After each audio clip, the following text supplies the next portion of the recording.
आज मैंने बनाई है ये बहुत ही सस्ती और बहुत ही हेल्दी काजू बर्फ़ी, क्योंकि इसको हमने भुने चने के साथ बनाया है। थोड़े से काजू भी डाले हैं, इसलिए इसका नाम तो काजू बर्फ़ी ही रहेगा। सो गाइज़, ये हमारी बजट फ्रेंडली काजू बर्फ़ी है। बाहर की अनहेल्दी और बहुत ज़्यादा महँगी मिठाइयाँ खरीदने से बेहतर है हम घर पर कुछ हेल्दी सा बना लें। सो इस त्योहारों पर आप ये वाली जो बर्फ़ी है ट्राई ज़रूर करना। तो ये बर्फ़ी बनाने के लिए देखिए, जो भी मैं इंग्रेडिएंट ले रही हूँ यहाँ मैंने स्क्रीन पर मेंशन कर दिया है। बहुत ही सस्ता सा हमारा ये सारे इंग्रेडिएंट रहेंगे। तो सबसे पहले जो मेन इंग्रेडिएंट है हमारा, वो मैं आपको दिखा देती हूँ। तो ये हैं हमारे भुने चने। सो भुने चने आपने अक्सर इस तरह से देखे होंगे, जो हम इवनिंग में चाय के साथ लेते हैं, तो इनके ऊपर छिलका लगा रहता है। सो इसमें से हम सारे ये छिलके निकाल देंगे और जितने भी हमारे ये येलो येलो चने हैं ये निकाल लेंगे। अगर आप मार्केट से ये बिना छिलका वाला चना लेना चाहते हैं तो वो भी आसानी से इसी तरह से मिल जाएगा, बट जो टेस्ट छिलका उतारने के बाद होता है वो मार्केट में इस तरह से नहीं मिलता। तो मैं प्रेफ़र करूँगी कि आप छिलके वाला चना लें और उसका छिलका उतार के इस तरह से 1 कटोरी मैंने ले लिया है। आप क्वांटिटी अपने हिसाब से कम ज़्यादा कर सकते हैं। इसके बाद जितना हमने चना लिया है उससे बस थोड़ी-सी कम मैंने चीनी ले ली है। देखिए, दोनों हमारी कटोरियों का साइज़ एक ही है, तो बस थोड़ा-सा कम मैंने ये चीनी ले ली है। अब हमने इसमें 4 ये हरी इलायची डालनी है, तो ये चीनी के साथ ही हमारी पिस जाएँगी। इसके साथ हम इसमें काजू डालने हैं, तो यहाँ पर मैं 1 मुट्ठी काजू ले रही हूँ। सो इसमें मैं साबुत काजू ले रही हूँ, आप इसको टूटा हुआ यानी जो कतरन मिलती हैं काजू की वो भी ले सकते हैं। तो बस 1 मुट्ठी ले लेना है। बाकी वेट तो मैंने वज़न तो सबका स्टार्टिंग में लिख ही दिया था। तो देखिए, इस तरह से तीनों चीज़ों को मैंने पीस लिया है, ये बारीक पाउडर फॉर्म में पिस गया है। अब इसको हम छलनी से छान लेंगे। सो मैंने इसको छान लिया है, छानने के बाद अब हमने ये जो भुने चने थे ये भी पीस लेने हैं, मिक्सर में इसको डालेंगे। और उसके बाद देखिए, जो हमने चीनी और काजू पीसा था, यानी हमारी इलायची के जो छोटे-छोटे रेशे हैं वो भी बचे हैं छानने के बाद, तो वो भी हम इसमें चनों के साथ दोबारा से पीस लेंगे। पीसने के बाद ये भी हमारा पाउडर फॉर्म में निकल जाएगा। तो अब इसको भी हमने छलनी में छान के दोनों को एक साथ रख लेना है।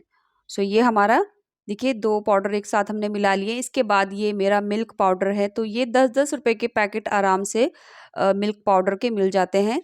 सो यहाँ पर मैं आपको दिखा रही हूँ। तीनों को मैं एक कटोरी में निकाल लूँगी ताकि आपको इसकी क्वांटिटी पता चल जाए। सो लगभग हमारा 1 कटोरी से थोड़ा-सा कम ही ये तीनों पाउडर थे। तो अब तक जितनी भी हमने ये पिसी हुई चीज़ें ली हैं, इनमें से किसी की क्वांटिटी थोड़ी बहुत कम ज़्यादा हो जाए, तो कोई भी इश्यू नहीं है, बस जो चीनी है वो आप अपने टेस्ट के हिसाब से रख सकते हैं। तो यहाँ पर ये देख सकते हैं हमारा 3 पैकेट का जो मिल्क पाउडर है वो भी मैंने इसमें डाल लिया है। इसके बाद देखिए, लास्ट में जो ये हमारा चांदी का वर्क है, तो इसको हम बाद में यूज़ करेंगे। ये भी बहुत सस्ता मिल जाता है।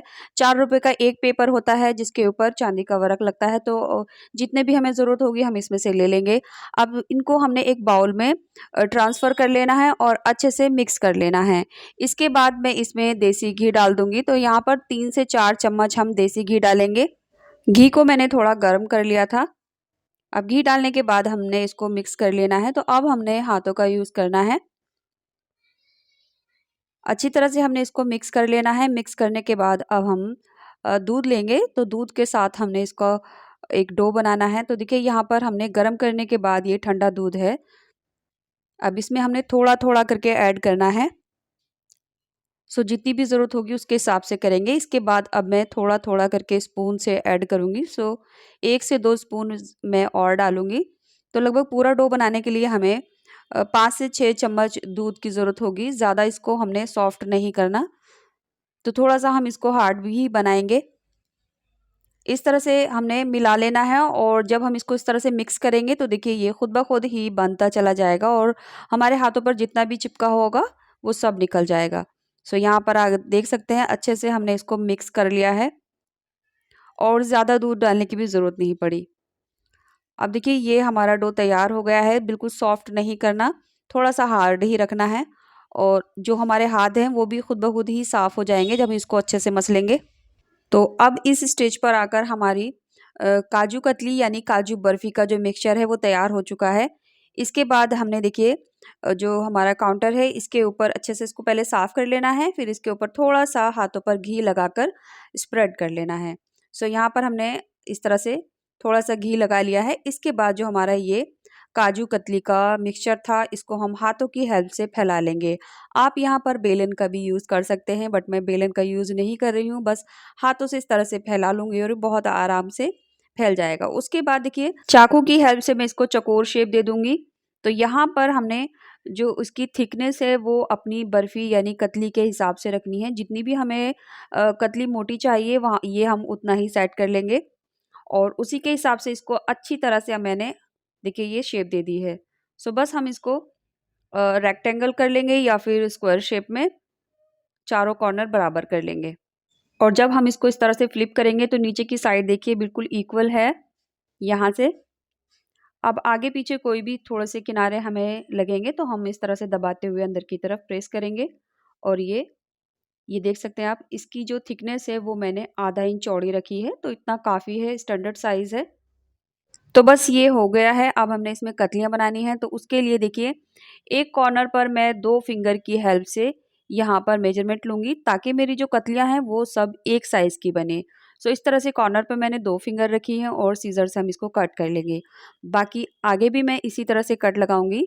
थोड़ा-सा आइडिया भी होता है कि हम आइडिया लेकर इस तरह से जो साइज़ है वो इक्वल लें। तो बस फिंगर की हेल्प से बाकी जो चौड़ाई है इन कतलियों की इक्वल आ जाएगी। अब इनका जो शेप है वो आप स्क्वायर भी ले सकते हैं और काजू कतली जैसा होता है तिकोना शेप में वो भी ले सकते हैं। तो यहाँ पर आपकी चॉइस है, आप किस तरह से शेप देना चाहते हैं और अगर आपके पास किसी डिज़ाइन का मोल्ड है तो उसमें भी आप शेप दे सकते हैं। इसके बाद इस वाले कॉर्नर से भी मैं 2 फिंगर रखूँगी और सेम उसी तरह से इनका साइज़ ले लूँगी। तो अब आप देखिए जब मैं कट कर रही हूँ तो यहाँ पर जो कतलियाँ हैं वो बिल्कुल स्क्वायर बनी हैं। तो बाकी भी हम इसी तरह से कट कर लेंगे। मुझे इनकी शेप स्क्वायर में रखनी थी इसलिए मैंने इसको इस तरह से कट किया है। अगर आप तिकोना शेप में रखेंगे तो आपको पहले सीधा कट करना होगा, उसके बाद तिरछा करके कट करना होगा।